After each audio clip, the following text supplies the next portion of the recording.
Ketika itu Allah Azza wa Jalla berfirman dalam surah Al-Baqarah surah kedua ayat ke-30, A'udzu billahi minasyaitonir rajim. Bismillahirrahmanirrahim. Wa idh qala rabbuka lil malaikati inni ja'ilun fil ardi khalifah. Ingatlah ketika Tuhanmu berfirman kepada para malaikat. Nah, jadi walaupun bunyinya ilal malaikah, alal malaikah, malaikat di sini sudah termasuk iblis, gitu ya. Sesungguhnya aku hendak menjadikan seseorang atau seorang khalifah. Bunyinya khalifah. Apa sih itu khalifah? Khalifah itu kan pemimpin, pelopor, pengatur, pencetus, itu khalifah. Ya. Secara artinya itu luas. Jadi bukan ini ja'ilun fil ardi annas. Aku akan menciptakan manusia, tidak. Bunyinya ayat, tapi khalifah. Luar biasa. Di muka bumi. Ya. Kemudian orang yang akan membuat di muka bumi. Qalu, mereka para malaikat ini sudah mewanti-wanti, sudah ada rasa khawatir, bahkan sudah menebak pasti. Apa? Mereka seraya berkata, qalu ataj'alu fiha may yufsidu fiha wa yasfiku dima. Loh ya Allah, kenapa sih engkau pengen menciptakan manusia atau khalifah di muka bumi yang mana dia nanti akan menjadi orang yang perusak? Lihat, kerusakan muka bumi ini kebanyakan dilakukan oleh siapa? Alam ini, manusia, jujur aja. Mana ada hewan yang rusak alam? Yang ada itu manusia. Ya.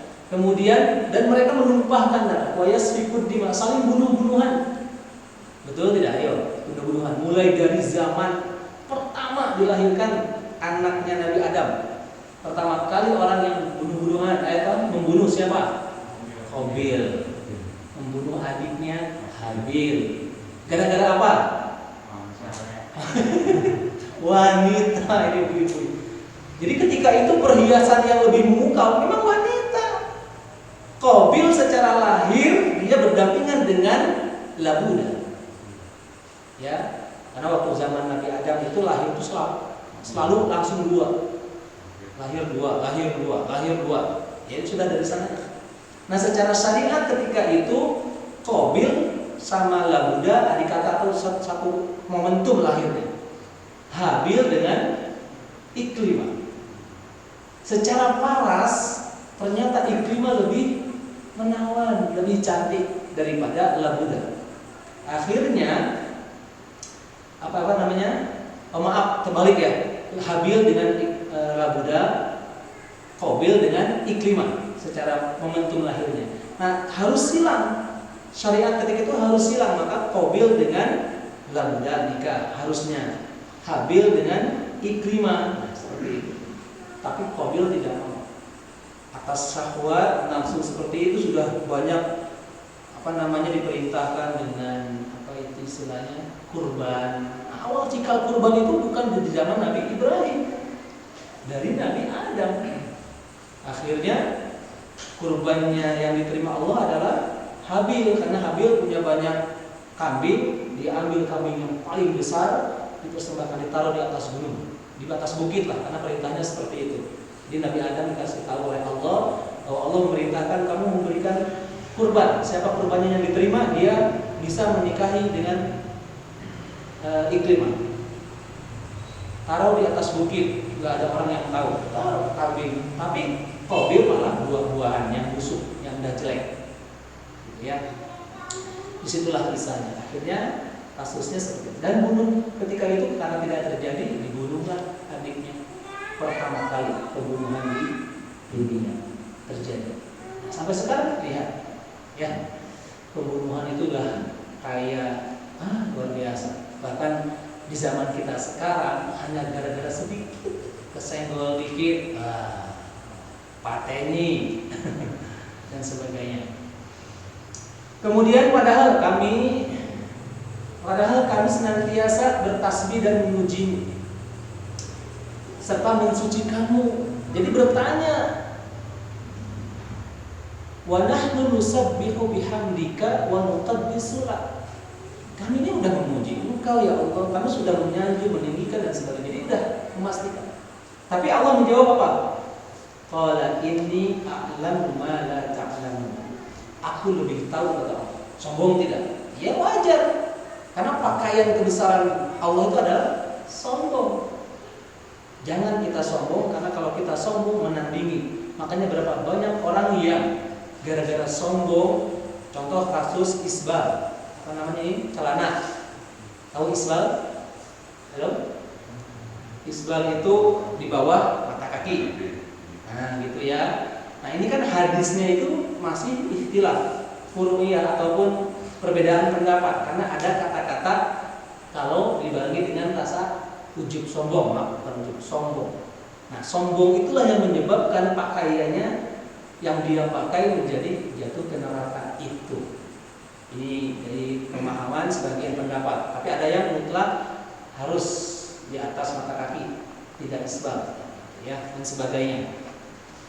Nah, di sini Allah menekankan aku lebih tahu. Apa sih? Lihat, baca di ayat 31-nya. Wa 'allama Adama al-asma'a kullaha tsumma 'aradahum 'alal malaikati faqala anbi'uni bi asma'i haula. Nah, terus ke sana. Nah, disitulah akan kita tahu bahwa pengetahuan. Jadi Nabi Adam itu sudah Allah ajarkan tentang ilmu. Adam, itu namanya langit, itu namanya pohon, itu namanya gunung, itu namanya ini. Gue dikasih tahu. Nabi Adam langsung hafal. Nah, ketika itu dipersiapkanlah kita. Malaikat iblis ini loh manusia atau khalifah ini. Coba sebutkan apa nama-nama ini semua. Malaikat semuanya pada diam dan seraya menjawab, qalu subhanaka la ilma lana illa ma 'allamtana. Malah memuji Allah, ya Allah Maha Suci Engkau. Tidak ada yang bisa kami ketahui selain Engkau telah mengajarkan kepada kami. Sedangkan itu Nabi Adam disuruh, Adam, sebutkan semua. Langsung nyerocos. Itu langit, itu awan, itu gunung, itu laut. Wah, semuanya pengetahuan. Ternyata. Makanya ayat pertama, surat pertama ataupun wahyu pertama yang turun kepada Rasulullah bunyinya Iqra. Ada hubungannya. Jadi kita itu hidup tuh buat terus belajar, menggali ilmu pengetahuan, apalagi menemukan metode terbaru ini. Jangan kalah dengan orang-orang Yahudi. Mereka kan mengklaim penemu ini, padahal ilmu kedokteran yang lebih masyhur Ibnu Sina. Kita tahunya malah tokoh-tokoh Yahudi. Ya, tapi memang ada yang alhamdulillah itu hanya di luar itulah yang penunggalan sejarah dan sebagainya. Nah, yang kedua, setelah pengetahuan ataupun menjadi khalifah dan berpengetahuan, makanya kalau sudah berpengetahuan, orang semakin banyak pengetahuan akan semakin bijak. Betul? Tapi kalau sempit pengetahuannya, seolah-olah itulah yang paling benar. Inilah yang benar, kowe salah. Nah, tapi kalau sudah tahu akses, oh ternyata ada seperti ini, oh ada yang seperti ini. Ketika menyikapi satu persoalan dia akan bijak. Ketika mau menjawab dia merasa wah ini nanti kesinggung nih. Nah, jadi mengedepankan kebijaksanaan. Yang kedua, beribadah kepada Sang Pencipta.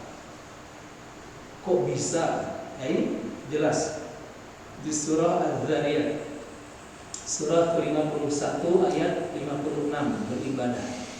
Dan tidaklah aku ciptakan jin dan manusia melainkan supaya mereka mengabdi kepadaku. Wa ma khalaqtul jinna wal insa illa liya'budun. Masya Allah. Ternyata yang diwajibkan, diperintahkan untuk mengabdi kepada Allah golongan jin dan manusia. Jadi sekarang aja, sekarang detik ini ada jin di sekeliling kita. Dia lagi nyimak, dia ikut sholat. Karena jin itu ada yang kalau bahasa kita tuh muslim dan non. Betul memang. Mereka itu seperti kita. Ya ngaji, ya sholat, karena beribadah. Makanya jangan heran ada kisah luar biasa bangsa jin dulu mau menggoda manusia di Mekah. Mereka sudah bergerombol menyusun strategi menggoda manusia. Ketika itu disuruh sama pemimpinnya, kamu nanti ke arah barat, kamu ke sini, kamu ke sana. Oke, siap. Pencarlah mereka. Ketika pencar nggak sengaja mendengar Rasulullah ngaji semuanya, walaupun jaraknya jauh, kedengaran ini ada yang ngaji. Siapa ini, Bu? Bagus banget kata-katanya. Ketika itu mereka kumpul lagi. Kamu tadi dengar nggak ada orang ngaji gini? Iya, dengar. Masya Allah, luar biasa. Akhirnya turunlah surat Jin. Qul uhiya ilayya annahu istama'a nafarun minal jinni faqalu, dan seterusnya. Kenapa? Di situ para jin masuk Islam. Menyatakan keislaman di mana? Di masjid, di salah satu masjid tempat masuknya Islam. Di Mekah itu ada nama Masjid An-Namirah. Disebut dikenal Masjid Jin. Nah, Namirah, ada pernah ke sana? Masjid An-Namirah. Karena memang betul mereka tuh langsung masuk Islam, berbaiat kepada Rasulullah SAW. Karena takjub dengan ayat-ayat Al-Quran. Nah, jadi sekarang jangan heran, ya, tapi jangan takut. Iya mau begini, langsung. Ya, jadi perintah yang kedua ternyata tujuan kita beribadah. Jadi dalam setiap aktivitas kalau bisa ibadah niatkan. Rugi kita ini kalau mati-matian sekolah hanya ingin mengejar ijazah. Rugi kita ini kalau apa istilahnya ya, kerja hanya mengejar rupiah atau dolar. Rugi. Betul, bisa dipahami ini? Nah, jadi semua aktivitas kita libatkan nilai niatkan ibadah. Seorang ibu rumah tangga, dia ngurusin rumah tangganya, nyuci piring, nyetrika, apalagi biasanya apa, Bu? Kan banyak harusnya ya. Yang ngepel, itu kalau diniatkan ibadah, Allahu Akbar. Makanya ada hadis mengatakan kaum Hawa, ibu-ibu itu lebih banyak pahalanya di dalam rumah. Pahala loh ya, bukan rupiah. Loh ya, iya kan? Sampai sholatnya wanita lebih utama di mana? Neng omah. Lebih utama, tapi di masjid boleh.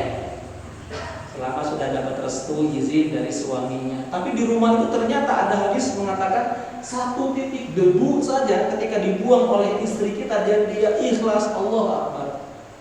Sampai-sampai, wah Masya Allah, kan bagi wanita itu hanya ada 4. Jadi wanita solihah ataupun penghuni ahli surga dan sebagainya dinobatkan wanita kalau dia 1 rajin, intinya bukan rajin, sholat, menunaikan sholat wajib saja, gak usah sunnah tahajud, gak usah duha dan sebagainya, wajib, sholat wajib dalam 5 waktu, puasa Ramadan, ya, puasa Ramadan dan membayar zakat, menunaikan zakat. Dan yang terakhir ini yang membuat kita tercengang sampai-sampai dia itu istilahnya apa ya, dengan suaminya ini taat, rela.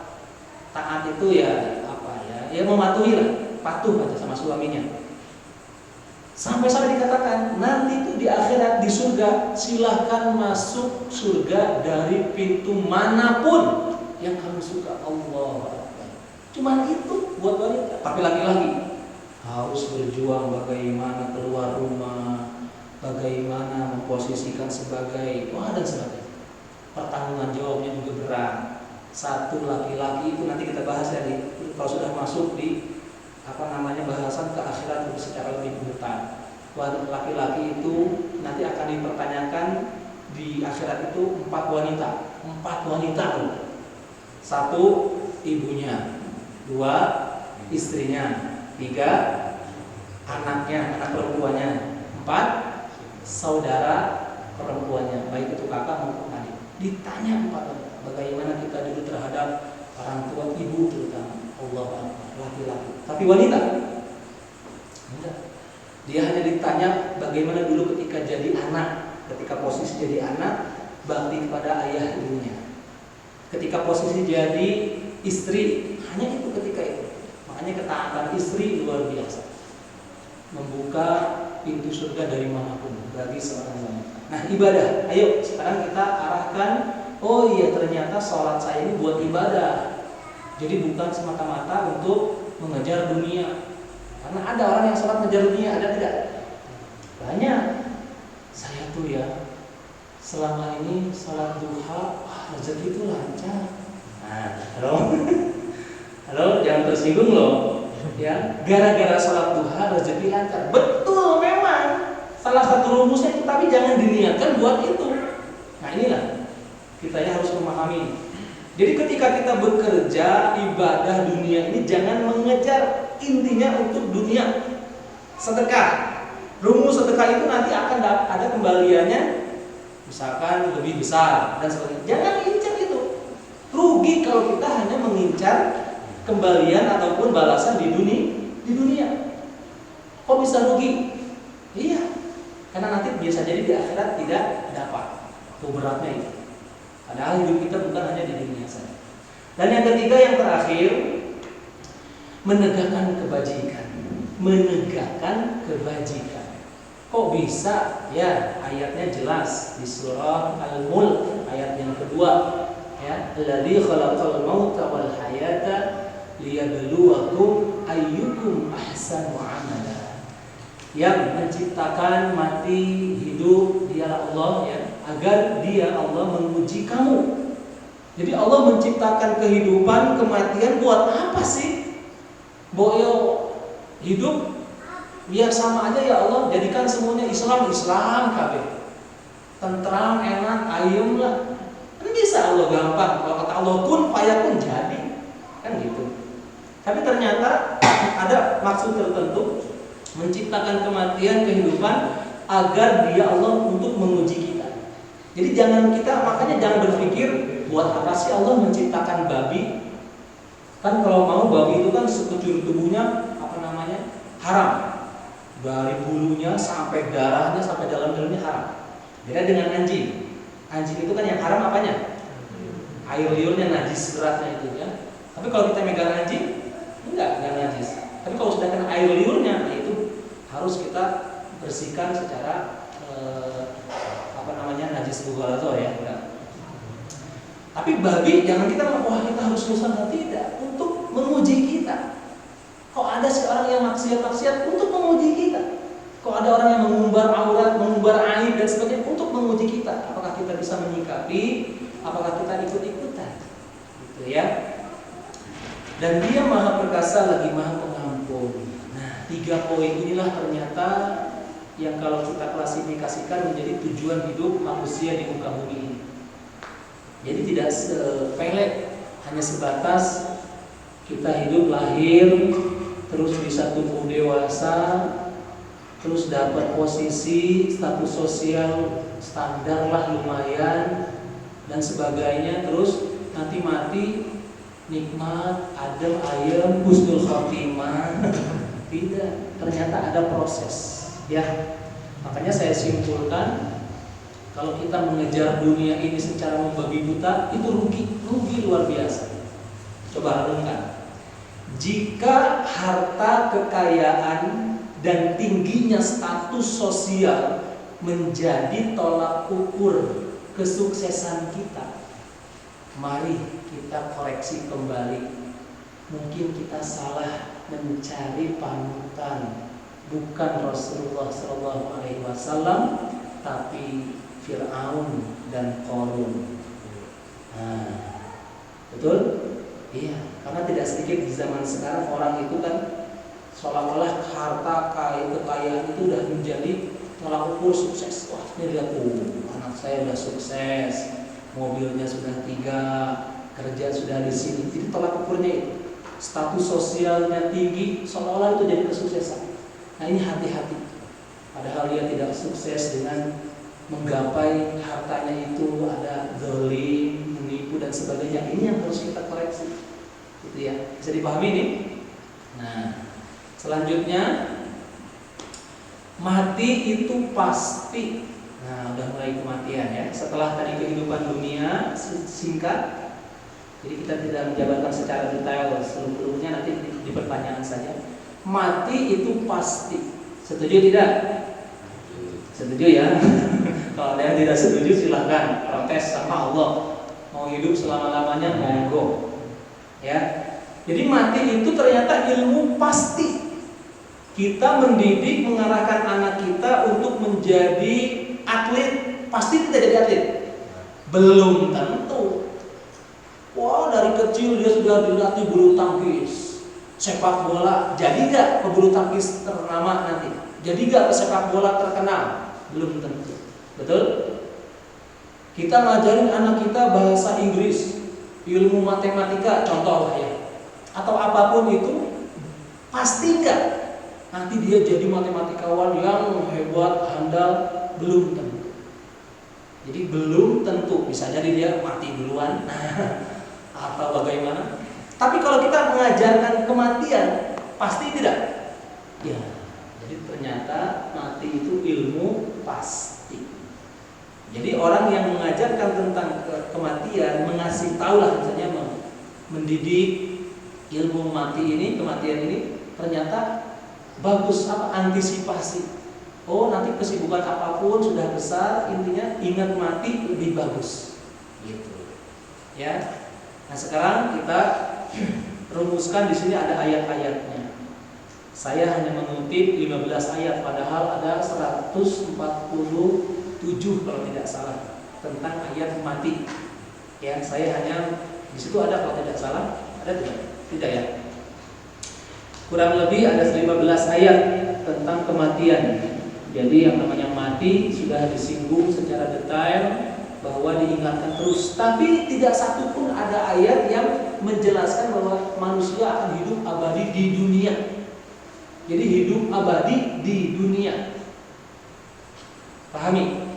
Manusia itu memang kita akan hidup abadi. Ketika mulai ditiupkan ruh dalam kajian yang pertama, Allah tiupkan ruh ketika usia janin 120 hari. Nah, di situ tuh kita sudah divonis menjadi manusia pilihan Allah. Dari jutaan sperma, ya, kitalah yang terpilih. Nah, kita sudah bakal hidup abadi. Kok bisa abadi? Iya, hanya dunialah yang sementara. Jadi mulai dari alam ruh tadi, alam rahim, alam dunia. Alam dunia bisanya bagaimana? Mati. Setelah mati kita dibangkitkan lagi. Betul? Ada yang mulbahas. Nah, kita masih abadi sebenarnya. Terus sampai endingnya nanti kembali lagi kepada Allah antara surga dan neraka. Masih jauh panjang. Maka jelas kita ini hidup abadi, tapi bukan di dunia. Kalau hidup di dunia tidak ada abadi. Ini loh ya, dipahami. Jadi ayat tentang manusia hidup di dunia ini, abadi di dunia, tidak ada satu ayat pun. Fir'aun yang luar biasa, status sosialnya tinggi, seorang raja, kekayaannya berlimpah, tanda tangannya berfungsi luar biasa, perintahnya pasti terjadi. Ya, pernah Fir'aun memerintahkan membunuh bayi laki-laki. Ya, jadi setiap bayi yang lahir laki-laki bunuh. Karena ketika itu para ilmuwan ataupun dukun-dukunnya lah ya masih tahu, wah, Tuan Raja, ngapunten, ada apa? Saya membaca, bukan hanya saya, ini teman saya, wah, dukun-dukunnya kan banyak. Kami semuanya membaca tahun ini bakal lahir seorang anak bayi laki-laki yang nanti ketika dewasanya dia akan menghancurkan posisi jenengan. Jadi benalu, kaget. Akhirnya diinstruksikan bunuh setiap anak laki-laki yang lahir, bunuh. Ini terjadi, gitu ya. Tapi Nabi Musa selamat dan sebagainya. Nah, ini kisah tentang bagaimana Fir'aun yang begitu congkak sampai dia menyatakan dirinya sebagai Tuhan. Ana rabbukumul a'la. Aku adalah Tuhan kalian yang maha tinggi. Allah Ta'ala. Sampai segitunya. Tapi tidak hidup abadi, tidak selamanya. Nah, selanjutnya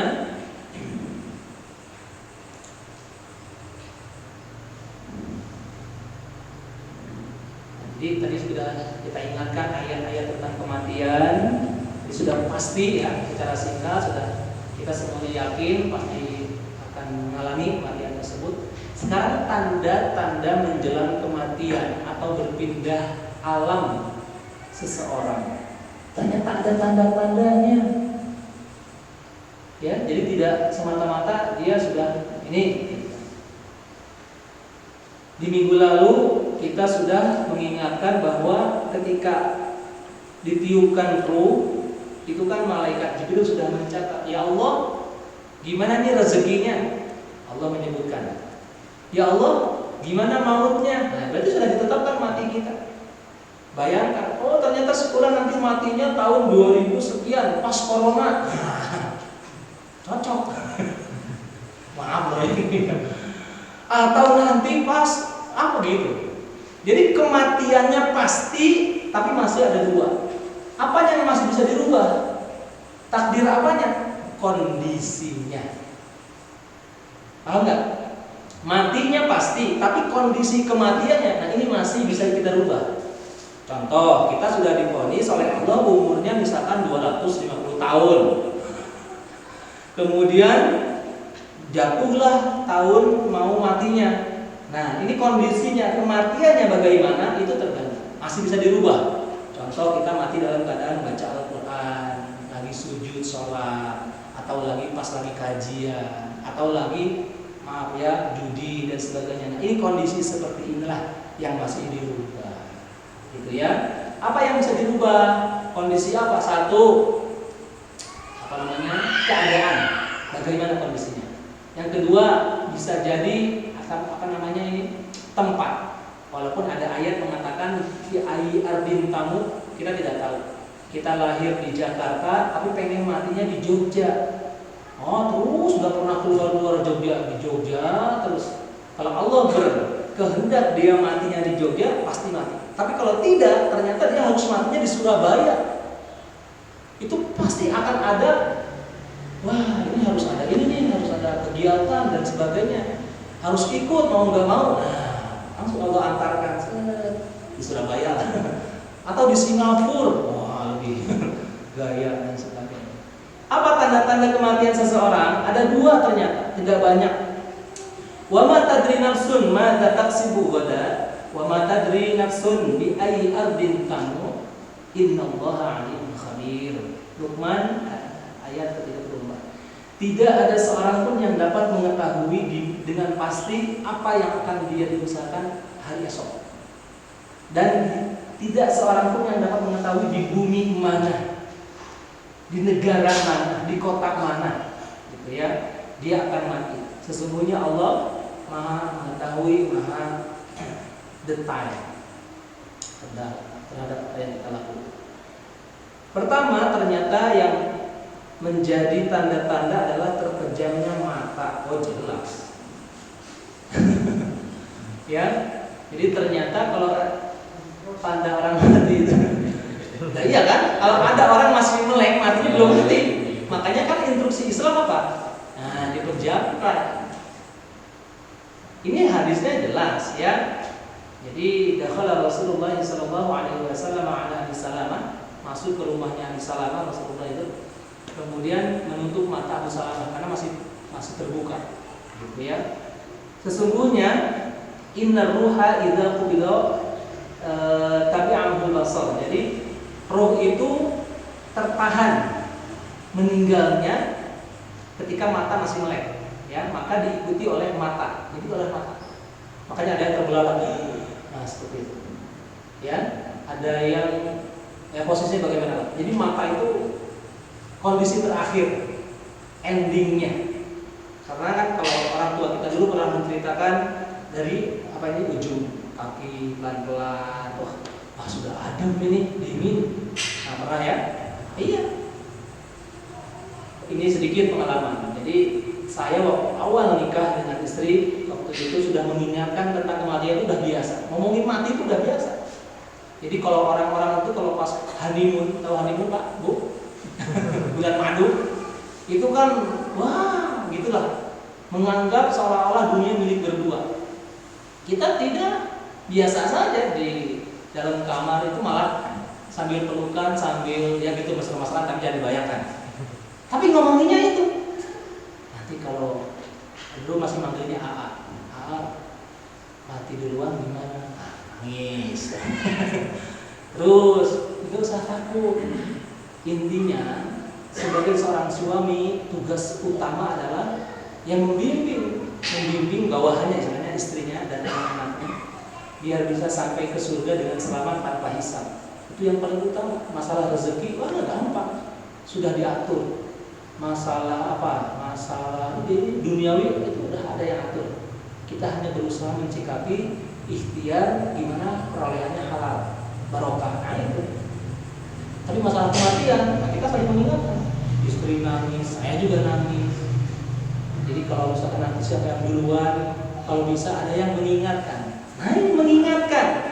Jadi ketika kita mau proses ajan itu kan, masya Allah, kita tuh butuh orang-orang terdekat yang bisa mengingatkan kita ketika menyebut Allah, la ilaha illallah Muhammadur Rasulullah. Hadisnya jelas, ya. Atau lagi bisa sempat istighfar dan sebagainya. Gak kebayang kalau kita tidak punya.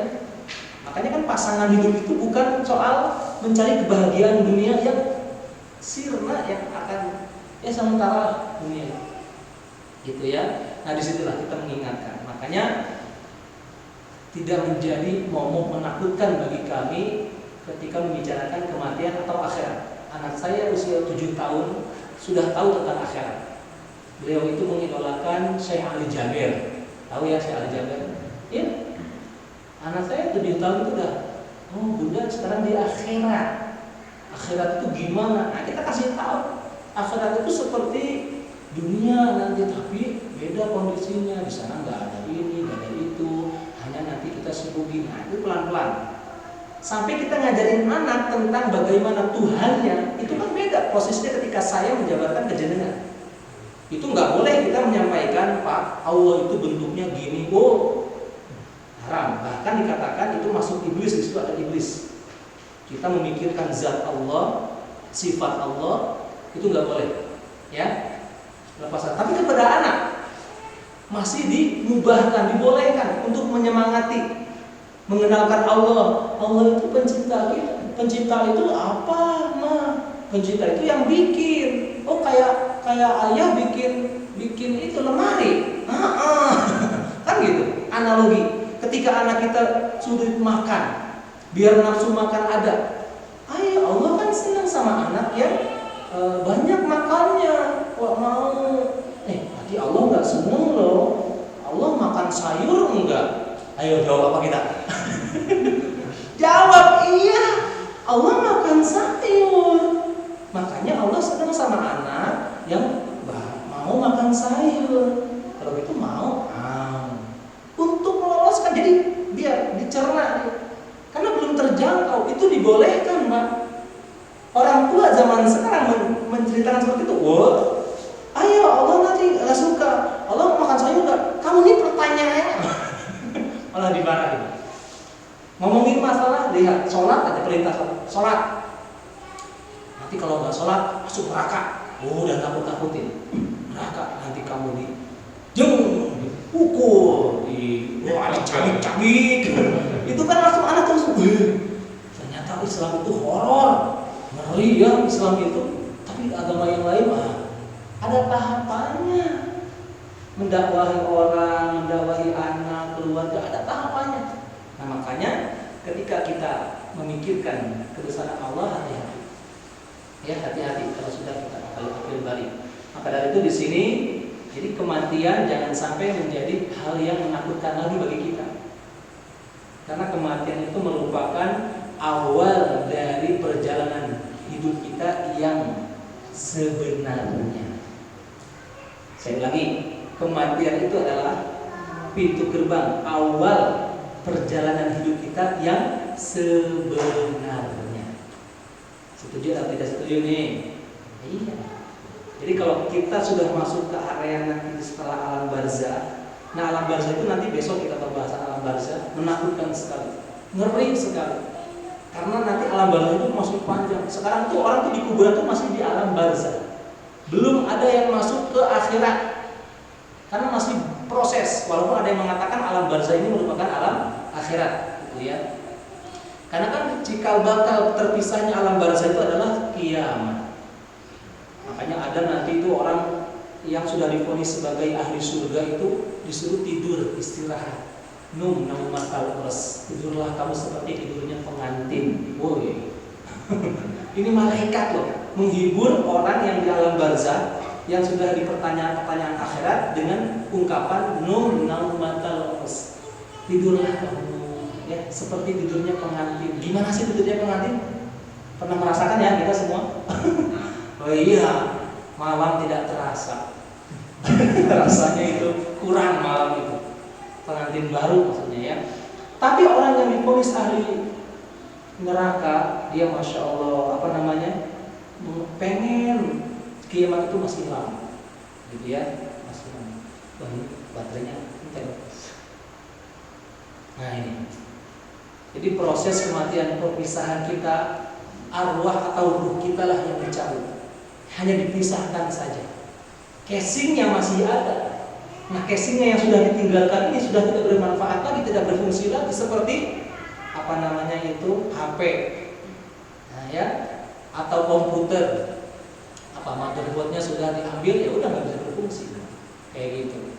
Nah di sini casing kita itu, pembahasan casing masalah tubuh kita, jangan khawatir. Ada hadis mengatakan nanti di surga itu nggak ada orang tua. Halo. Orang tua maksudnya apa? Bukan berarti bapak-bapak yang sudah umurnya lanjut, wah kita nggak masuk surga, bukan. Jadi nanti kita akan muda lagi, gitu ya. Nah proses inilah yang akan kita alami. Jadi setelah kematian, masuk kita ke alam selanjutnya. Disitulah kita akan kita jelaskan di minggu yang akan datang betapa luar biasanya orang banyak yang mengeluh ataupun menyesal, karena memang betul penyesalan itu adanya di akhir. Tidak ada penyesalan di awal. Kalau ada di awal itu namanya bukan penyesalan. Yang di awal itu biasanya apa? Pendaftaran. Begitulah ya. Nah inilah penjelasan kita untuk kajian malam hari ini. Kita ulas, kita gagas dengan sesi pertanyaan. Silahkan kalau ada ditulis lewat kertas ataupun langsung pertanyakan. Monggo. Sambil diminum, silahkan.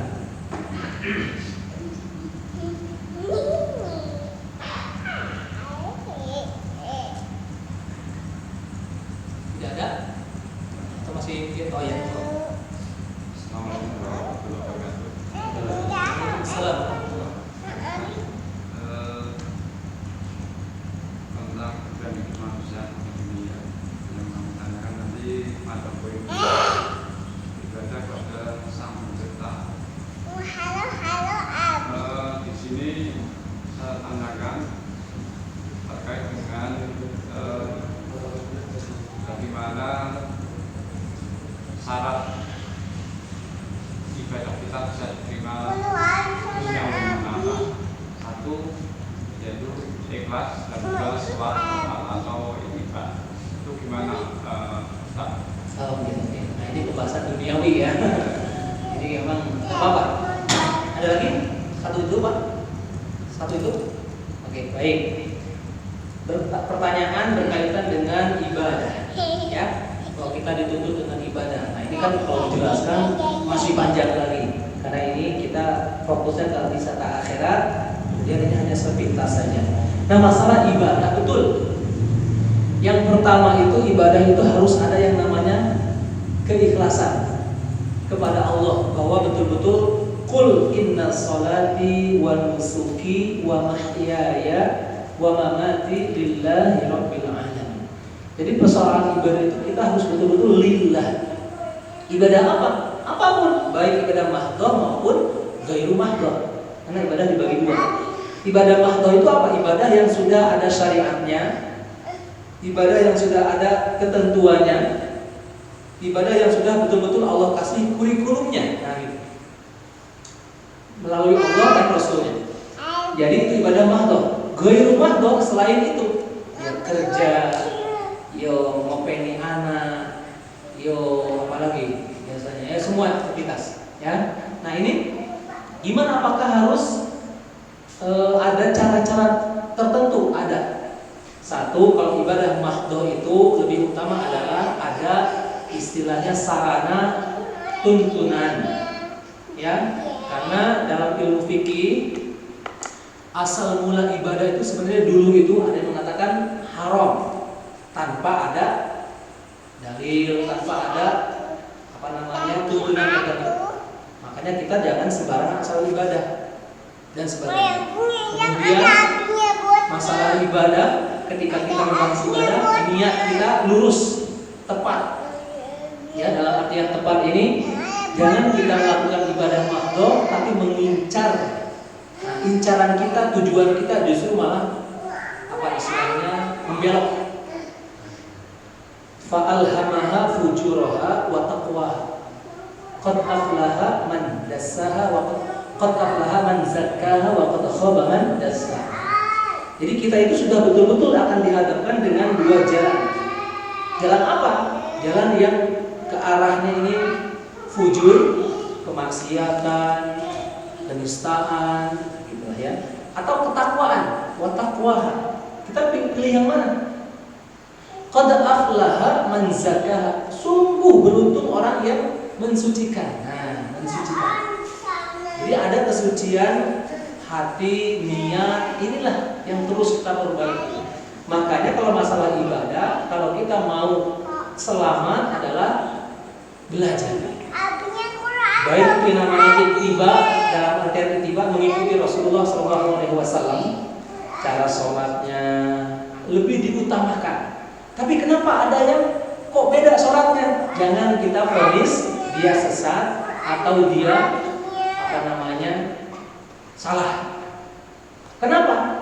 Ini akan menjadi jatuhnya sikap kita untuk merendahkan, memisahkan golongan. Tapi apa sikap kita? Mendoakan. Oh, yang saya tahu amalan ibadah itu seperti ini yang betul. Tapi ada saudara kita yang belum seperti kita, doakan. Semoga diterima ibadahnya, sama-sama diterima. Atau mungkin kita husnuzon, mungkin dia belum tahu ilmunya. Nah, bisa dipahami. Nah, seperti itu. Kemudian masalah ikhlas. Nah, keikhlasan ibadah ini betapa pentingnya. Di zaman sekarang orang melakukan ibadah itu keikhlasan diuji luar biasa. Ada orang sedekah, disebut-sebut sedekahnya gugur. Gugur, pasti gugur. Diungkit-ungkit gugur. Ya, wala tubtilu sadaqatakum bil manni wal adha. Janganlah kamu ikuti atau kamu dampingi yang namanya sedekah kamu dengan disebut-sebut atau menyakiti saudara kita. Dulu tuh saya pernah membayarin orang waktu pas pergi kemana gitu, dia nggak tahu. Nah itu tuh rasanya, itu kita cerita, kita sudah cerita, gugur. Atau kita disebut-sebut kita mau sedekah. Makanya kalau sedekah itu jangan sebut-sebut nama kita. Kalau zakat itu kan wajib disebut. Saya zakat fitrah, saya zakat mal. Niat saya buat keluarga gini, disebut, harus disebut. Sholat wajib, kita harus pamer, bukan pamer dalam artian terang-terangan kita datang ke masjid. Ini saya mau sholat. Tapi kalau sholat sunnah, diutamakan dia diam-diam, sembunyi-sembunyi, itu lebih bagus. Jadi kalau amalan yang sunnah lebih utama disembunyikan.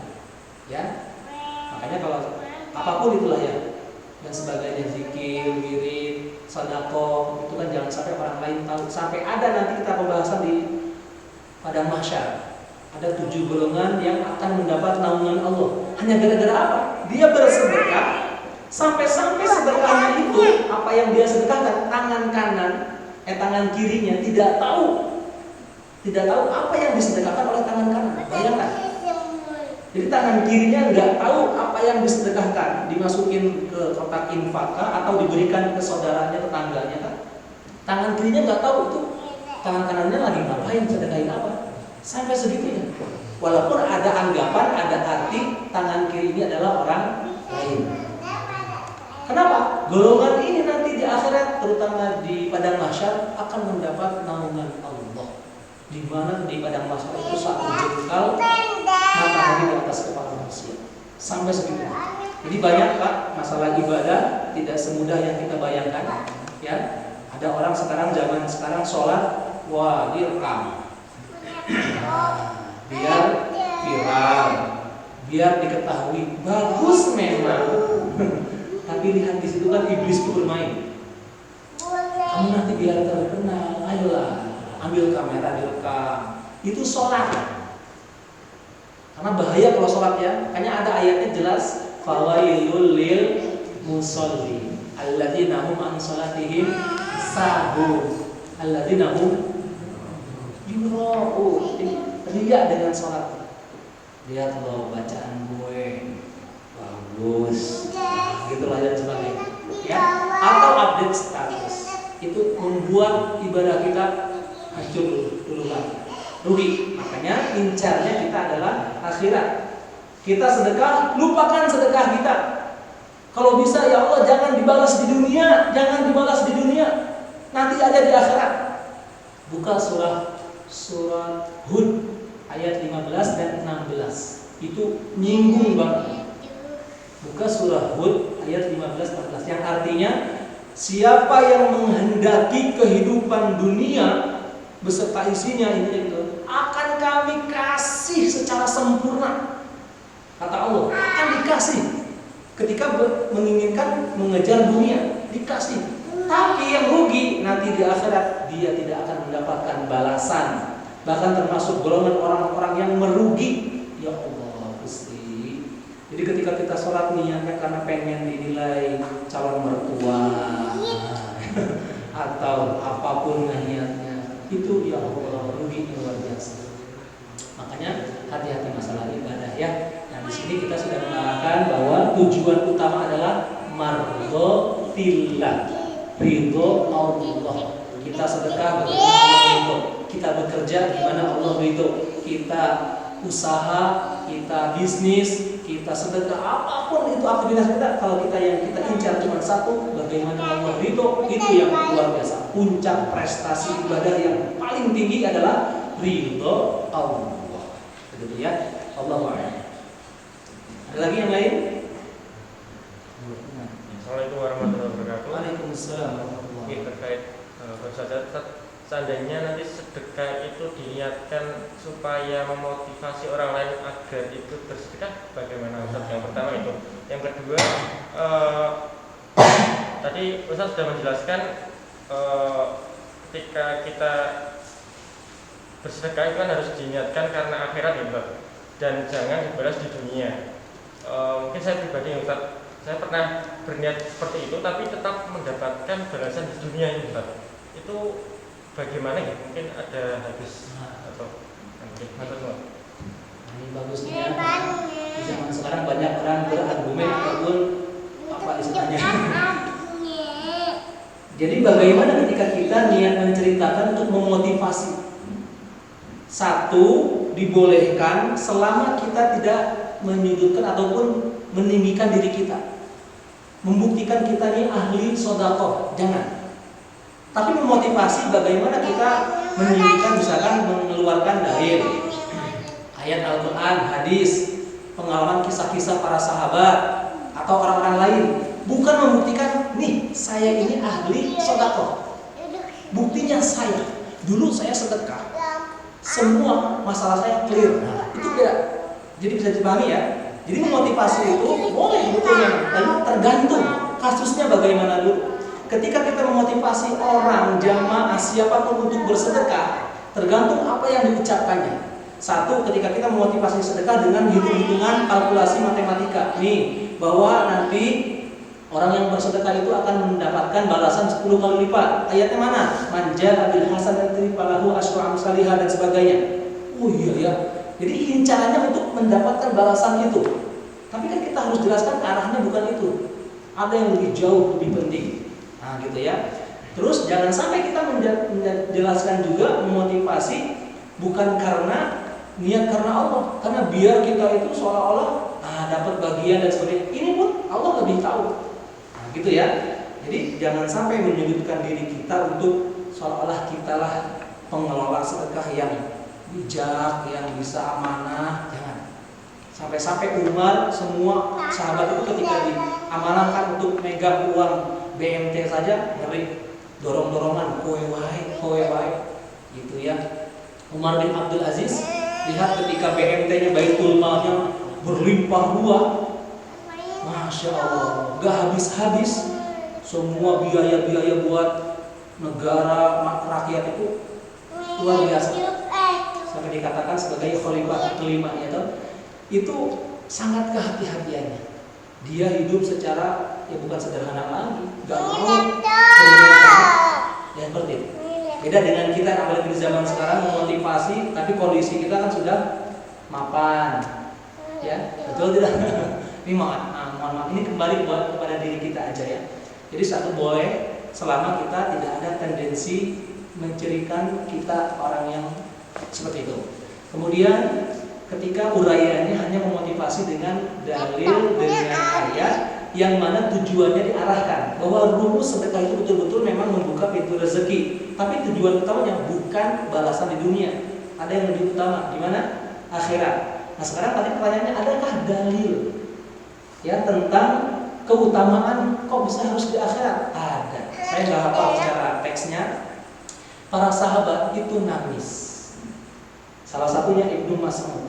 Padahal beliau bukan orang kaya, hanya seorang budak, yang tadinya budak gitu ya. Kemudian saudagar-saudagar hebat seperti Abdurrahman bin Auf, Utsman bin Affan, itu kan orang-orang kaya. Wow, luar biasa ya. Sampai sekarang itu mereka hotel-hotel Utsman bin Affan kan ada di Mekah Madinah. Sumurnya masih berjalan. Bagaimana kebayang itu pahalanya terus mengalir. Tapi mereka itu nangis ketika dapat balasan di dunia. Para sahabat itu ketika dibalas Allah di dunia, contoh mereka itu bersedekah dengan sekantong kurma. Tiba-tiba seminggu atau sebulan kemudian ada tetangganya yang ngirim 10 kali lipat. Ini langsung ingat ayat. Oh benar, manja bil hasanati falahu asyru amsalihah. Ternyata dibalas, nangis malah. Ya Allah, kenapa kau balas di sini? Aku takut, khawatir kau balas di dunia, di akhirat saya tidak dapat. Nah, jadi ada kerisauan. Beda dengan kita tidak? Iya jelas beda. Kita sedekah 100.000 malah nungguin mana nih ya 1 juta nih. Maaf, gitulah ya maaf. Kalau seperti itu. Ada lagi? Ibu-ibu belum ada? Atau yang lain? Bapak-bapak silakan. Monggo silakan.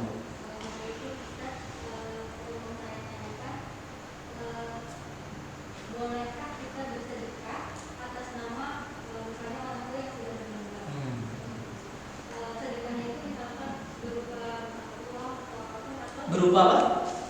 Uang, iya. ataupun misalnya berupa gitu apakah boleh? Kan sempat dengar ada cerita bahwa Rasulullah tuh menangis karena beliau ditinggalkan ibunya. Itu cukup? Baik. Bolehkah kita bersedekah tapi kita niatkan untuk orang yang sudah meninggal dunia? Jawabannya boleh. Ya. Hadisnya mana? Salah satu hadis yang terkenal adalah bahwa manusia itu akan terputus amalnya. Ya. Kecuali 3. Nah, salah satunya adalah sedekahun jariyah. Sedekahun jariyah di sini adalah satu sedekah ketika dia semasa hidupnya. Ini dikaitkan dengan firman Allah surah Al-Munafiqun ayat ke-10 atau 11 maaf ya saya lupa itu ya. Nah, di situ di ayat itu wa anfiqu mimma razaqnakum min qabli ay ya'tiya ahadakumul maut fayaqulu rabbi laula akhartani ila ajalin qarib. Jadi Allah memerintahkan dulu wa anfiqu, ayo cepat bersedekah. Mumpung masih ada umur. Bersedekahlah kalian sebelum datangnya maut menghampiri kalian semuanya. Kalian akan seraya berkata, ya Allah, tangguhkan hidup aku di dunia sebentar saja. Minta ditangguhkan hidup di dunia sebentar saja. Beberapa menit, buat ngapain? Fa asaddaqa wa akum minas shalihin. Hanya untuk bersedekah dan menjadi golongan orang-orang yang soleh. Betapa luar biasa. Ya, apa namanya? Penyesalan itu. Kemudian ada yang memahami sedekah ketika yang sedekahun jariyah ini ketika dia mengamalkan ilmu, dia mengamalkan ini. Nah, itu orang-orang yang ini bisa mendoakan ataupun memberikan sedekah. Contoh kita niatkan, ini ada yang membolehkan. Gimana caranya? Kita contoh niat sedekah uang, harta, biaya atau apa. Nah, itu kita niatkan selama, maaf ya, di dunia orang tersebut ini merupakan istilahnya keluarga kita, saudara kita, terutama seakidah. Adapun kisah bagaimana Rasulullah SAW tidak mampu mendoakan kedua orang tuanya, terutama ibunya, bukan soal perkara tidak bisa memberikan sedekah. Kenapa? Di sini ulama berbeda pendapat. Nah, masalah ini jangan sampai kita membuat menjadi seolah-olah memvonis itu ahli neraka, ahli surga, tidak. Ya, banyak sekali kitab-kitab ataupun ini hanya pendapat bahwa orang tua Rasulullah SAW, oh ternyata di sini tempatnya. Bukan tugas kita untuk memvonis di mana mereka. Tapi selama kita bisa berupaya untuk mendoakan, silahkan doakan. Makanya selama di dunia itu jangan kita saling menjatuhkan, kita saling memvonis. Bisa jadi dia sekarang ahli maksiat, tapi 5-10 tahun kemudian justru malah dia ahli taubat dan dia lebih diterima taubatnya. Wa tawasau bil haqq wa tawasau bis. Tidak ada sedikit pun kita diberikan kapasitas untuk menilai kamu. Ya, bisa dipahami ini. Nah, selama kita di dunia, kita saling mengingatkan, mendoakan. Makanya salah satu kewajiban rukun dalam khutbah Jumat mendoakan kaum muslimin wal muslimat, mukminin mukminat. Betul? Iya. Ada khotib yang tidak baca doa itu, suruh ulang. Karena apa? Khutbahnya tidak sah. Rukun loh ya. Makanya disitulah. Kalau kita memahami ini semuanya, nggak ada lagi istilahnya gontok-gontokan antara yang kunut dengan yang tidak kunut, yang mendoakan yang tidak mendoakan, yang bersedekah atas nama fulan dengan yang tidak. Semuanya akan kita sikapi. Selama kita mampu bisa bersedekah buat kedua orang tua kita sekarang, silahkan. Makanya nilai sedekah itu bukan hanya untuk fakir miskin. Kalau kita membahas sedekah ini panjang. Jadi sedekah yang paling utama itu apa coba? Sedekah yang paling utama levelnya yang paling tinggi adalah sedekah kepada ya Pak? Kaum kerabat. Sebenarnya itu masih belum. Orang yang terdekat di sini masalah adalah antara suami kepada istri. Suami kepada istri itu adalah sedekah. Gaji bulanan yang kita kasih itu nilainya sedekah. Maaf, nutfah atau mani, air mani yang kita salurkan kepada istri itu hitungannya sedekah. Kalau mau bahas tentang sedekah itu nggak cukup 3 kali pertemuan. Iya beneran.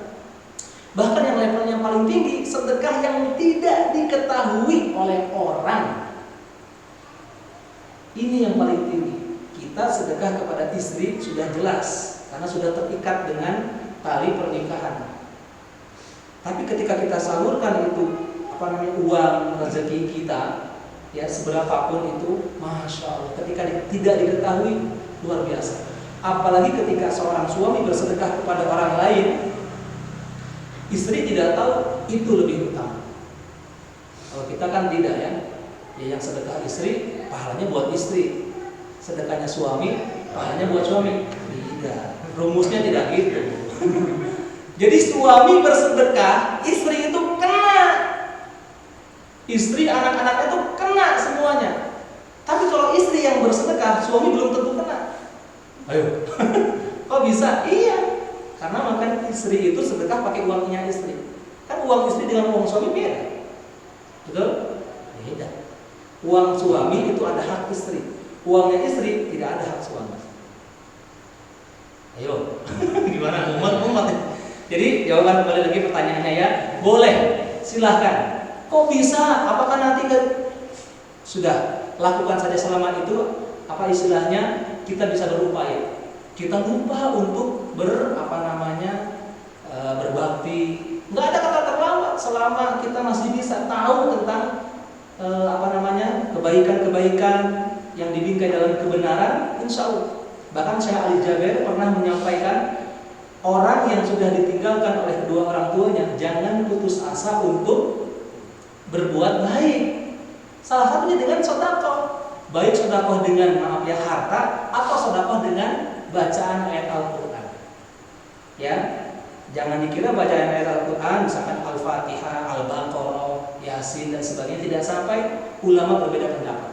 Salah satunya Ibnu Taimiyah saja yang dikenal beliau Hujjatul Islam dan yang diberi terkesan pada tegasnya luar biasa, ini bid'ah dan sebagainya. Beliau dalam kitabnya menyatakan bahwa bisa jadi bacaan ayat Al-Quran ini ketika disematkan untuk orang yang sudah meninggal sampai. Ini beliau pendapat gitu ya. Jadi tidak perlu kita memperlebar bagaimana apakah ini. Kalau kita yakin, insya Allah. Tapi kalau tidak yakin, ya sudah. Cuman kan kasihan, ya. Wallahu a'lam. Ada lagi kira-kira? Monggo Pak. Assalamualaikum warahmatullahi wabarakatuh. Waalaikumsalam warahmatullahi wabarakatuh. Pada istri ya. Oh sedekah. Wah, iya. Kayaknya sedekah. Kita itu di antara kewajiban atau sedekah ya, sebagai seorang suami ngasih istri itu lah itu. Gimana? Sedekah atau kewajiban di antara kedua itu gimana? Baik. Nah, sedekah terhadap istri itu kewajiban atau hanya sedekah? Jadi makanya pembahasan sedekah itu enggak semudah yang kita bayangkan. Oh ngasih ke sini enggak. Ya. Satu, jadi nilai pemberian dari suami terhadap istri ternyata dalam Islam itu dihitung sebagai sedekah. Pemberian suami kepada istri itu dianggap oleh Islam itu adalah nilai sedekah. Tapi kalau misalkan di masalah kewajiban itu beda kasus. Kewajiban itu adalah keutamaan ataupun apa istilahnya ya sebagai pemimpin harusnya sudah menjadi bagian daripada ini tanggungan kita gitu. Tapi nilai pemberiannya ini dihitung sebagai nilai sedekah. Jadi bukan kewajiban. Kalau Islam memvonis pemberian gaji, harta, kekayaan apapun dari suami terhadap istri adalah kewajiban, betapa tidak adilnya Islam. Ya tidak. Ya iya dong. Apakah semua suami itu mampu untuk bekerja? Apalagi di zaman sekarang laki-laki itu disingkirkan, kebanyakan yang diterima di perusahaan-perusahaan perempuan. Mau kita menyebutkan dan sebagainya? Tidak. Kalau itu dibingkai bahwa pemberian rezeki ataupun ini kewajiban, Islam tidak adil. Ya iya. Ternyata yang lebih mampu mencari rezeki kok malah istrinya. Ada kan yang seperti itu? Makanya hati-hati dalam memvonis hukum. Gitu ya. Jadi kewajibannya adalah bagaimana sosok seorang khalifah bagi keluarga, pemimpin keluarga, dia diutamakan, dialah yang mencari rezeki dan memberikan. Misalnya ngopeni keluarganya, itu ada unsur kewajiban keutamaan. Makanya istri boleh nggak bekerja? Hukumnya mubah, tidak sunnah. Hanya mubah, nggak sampai sunnah. Mubah menolong suami biar nanti gini, ya boleh, asal suaminya izin. Bisa dipahami ya Pak? Nah pemberiannya itu dinilai sebagai sedekah. Jadi bukan kewajiban. Tapi bisa jadi kewajiban. Berubah menjadi kewajiban kapan? Ketika jenengan sama istri dulu waktu nikah, pakai sigot tahlik. Apa? Di sigot tahlik itu dicantumkan bahwa saya selama hidup saya wajib memberikan nafkah senilai 5 juta per bulan. Itu jatuhnya bukan sedekah lagi. Maksudnya jadi hukumnya wajib. Kamu melarat atau tidak, punya atau tidak, susah atau senang, harus. Bisa dipahami? Makanya kan dalam sigot tahlik atau syarat-syarat nikah, wanita yang terbaik itu adalah yang meringankan maharnya. Karena wanita bisa menentukan, saya mau kamu nikahi tapi maharnya 2 petak tanah. Wah, kita harus siap. Tapi sebaik-baiknya seorang laki-laki yang mau menikahi perempuan yang meninggikan, maksudnya melebihkan. Gitu loh. Jadi ada keadilan. Bisa dipahami ya? Jadi hati-hati dalam memahami kewajiban ataupun sedekah masalah. Wallahu a'lam. Ada lagi? Ini kayaknya semangat nih masalah sedekah. Hati-hati loh ya, jangan salah niat. Iya betul, sampai nutfah kita berhubungan suami istri itu dinilai sedekah. Karena ada zaman Rasulullah itu sahabat yang nggak punya apa-apa, Pak. Sama sekali. Harta kekayaannya apa yang paling ini? Gelas aja yang mahal, misalnya ini berharga, nggak punya. Baju itu udah jelek. Nauzubillah, maaf ya, bukan kita merendahkan, tapi maksudnya masih menutup aurat. Karena masalah baju itu bukan masalah bagus kainnya dan sebagainya, menutup aurat. Ibunya itu cuma hanya itulah ya sahabat. Tapi dia pengen nikah. Piye yo. Akhirnya ternyata Rasulullah menganjurkan apa? Kamu hafal surat apa? Saya hafal surah ini. Itulah jadi mahar kamu. Masya Allah. Makanya ulama berselisih pendapat mahar ataupun bacaan Al-Quran, hafalan Al-Quran ini dibolehkan kalau si fulan seorang laki-laki tidak memiliki harta sama sekali. Jadi boleh kita, saya terima nikahnya fulanah binti fulan dengan mas kawin hafalan surah Al-Ikhlas. Ya boleh ini. Dibayar sekarang juga tunai. Bismillahirrahmanirrahim. Qul huwallahu ahad, Allahus samad, lam yalid wa lam yulad wa lam yakul lahu kufuwan ahad. Sah. Udah selesai. Ini boleh kan? Mahar. Makanya dulu saya pengen pakai mahar ini, tapi ketika cross check kembali ke guru-guru, ini boleh enggak? Ternyata ada selisih. Jangan, kalau bisa pakai yang lebih berharga. Cincin, perak, emas dan sebagainya. Itu maksudnya ya. Allahu a'lam. Semangat ini cukup. Ya, insya Allah akan kita lanjutkan minggu yang akan datang tanggal 2 Juli ya. Oke, tanggal 2 Juli insya Allah, jadi 2 minggu sekali, nggak apa-apa. Yang penting ini kita sudah menyelenggarakan dan alhamdulillah ini direspon oleh masjid-masjid yang lain. Jadi masjid yang lain pun akan menyelenggarakan majelis wisata akhirat. Karena memang betul kebanyakan kita ini dapat ilmu itu duniawi, permasalahan khilafiyah lah, permasalahan bagaimana memotivasi jadi rezekinya lancar lah, dunianya kena lah. Tapi kita luput bahwa hidup kita bukan semata-mata hanya di dunia, tapi ada alam akhirat yang lebih abadi. Mudah-mudahan kita digolongkan menjadi hamba-hamba Allah yang digambarkan sebagai ahli surga, masuk surga tanpa hisab. Amin ya rabbal alamin. Terima kasih. Mari kita akhiri dengan membaca alhamdulillah dan doa kafaratul majelis. Alhamdulillahirabbil alamin. Subhanallahumma wa bihamdika asyhadu an la ilaha illa anta astaghfiruka wa atubu ilaik. Wassalamualaikum warahmatullahi wabarakatuh. Itu live streaming ya? Oh live? Oh boleh dikirim soalnya banyak yang minta saat ini. Iya, minta. Live streaming tidak katanya. Oh saya belum. Nanti saya kirim, Pak. Oke. Nanti saya kirim. Iya.